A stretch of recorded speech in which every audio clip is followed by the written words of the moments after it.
Hello बच्चों, चलिए प्रश्न को देखते हैं। प्रश्न इस प्रकार है, एंजाइमों का उनके सबस्ट्रेटों के साथ मिलान कीजिए और सही विकल्प चुनिए। जिसमें हमें कॉलम 1 और कॉलम 2 दिया गया है, जिसका हमें सही मिलान करके सही विकल्प का चयन करना है। इस प्रश्न की मुख्य अवधारणा है इस प्रश्न की मुख्य अवधारणा है एंजाइम की सबस्ट्रेट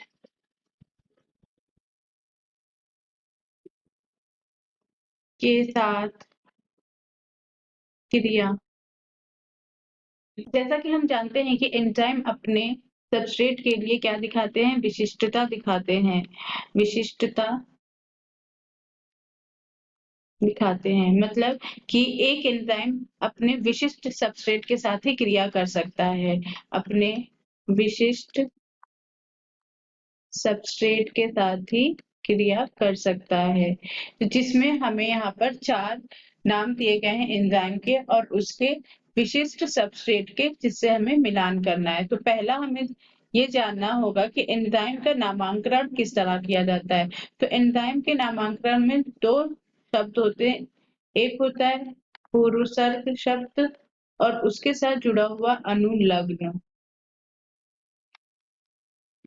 पूर्वसर्ग जो होता है वो विशिष्ट सबस्ट्रेट विशिष्ट सबस्ट्रेट के नाम के लिए होता है और अनुलग्न जो होता है वो एंजाइम को दर्शाता है।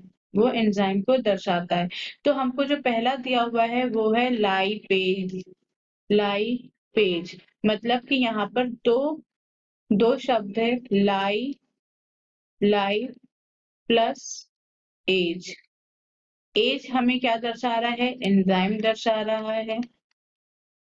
और लाइफ का मतलब हो गया लिपिड, और लिपिड किसको कहते हैं, वसा को कहते हैं। लिपिड किसको कहते हैं, वसा को कहते हैं। तो इस प्रकार हमने जाना कि लाइपेज जो है वो किस पर क्रिया करता है, लिपिड अथवा वसा पे करता है। तो पहला जो था, पहले का कॉलम, पहले का ए का हमें पता चला कि क्या है, 2। कॉलम 1 का कॉलम 2 के साथ जो है ए किससे मेल कर रहा है, 2 से कर रहा है। अब दूसरा क्या है, न्यूक्लिएज। दूसरा क्या है, न्यूक्लिएज। यहाँ पर जो पूर्व सर्ग है वो है न्यूक्लिक। इसका मतलब है ये किस पे कार्य करेगा, न्यूक्लिक एसिड्स पर। तो इस प्रकार न्यूक्लिएज जो है, न्यूक्लिएज मतलब बी का, इस प्रकार बी का मिलान जो हो गया वो 3 से हो गया। बी का मिलान हो गया 3 से। तीसरा है कार्बोक्सी पेप्टाइडेज। तीसरा है कार्बोक्सी कार्बोक्सी पेप्टाइडेज। तो यहाँ पर जो हमें पूर्व शर्त मिल रहा है वो है कार्बोक्सी पेप्टाइड। अब हम ये जानते हैं कि जितने भी प्रोटीन होते हैं उनमें 2 समूह होते हैं। उनमें 2 समूह होते हैं, क्रियात्मक समूह। एक होता है अमाइनो और दूसरा होता है कार्बोक्सी। तो वो प्रोटीन जिनमें कार्बोक्सी क्रियात्मक समूह उपस्थित है, उन पर क्रिया करने वाले एंजाइम को हम बोलते हैं कार्बोक्सी पेप्टाइडेज। तो दूसरा जो है सी, जो है हमारा सी जो है वो किससे मिलान करेगा, 4 से, प्रोटीन, पेप्टिनो और प्रोटीओजो। इन सब के पास कार्बोक्सी क्रियात्मक समूह होंगे और इस पर कार्बोक्सी पेप्टाइडेज जो है वो क्रिया कर सकता है। डी हमारा है डाईपेप्टाइडेज। डी हमारा है डाईपेप्टाइडेज।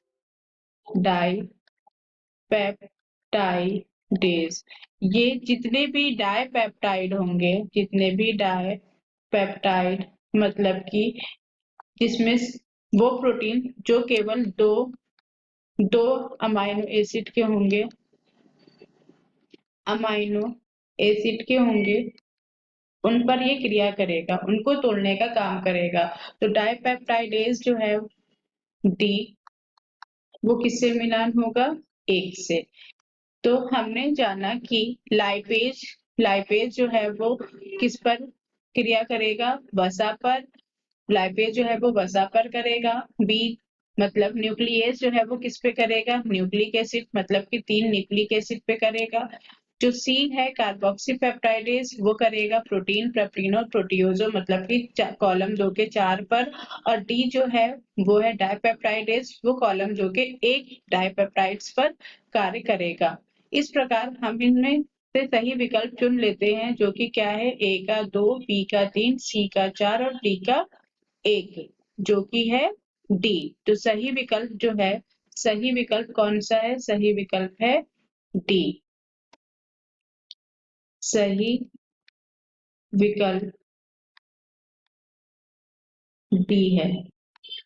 आशा करते हैं आपको समझ आया होगा। धन्यवाद।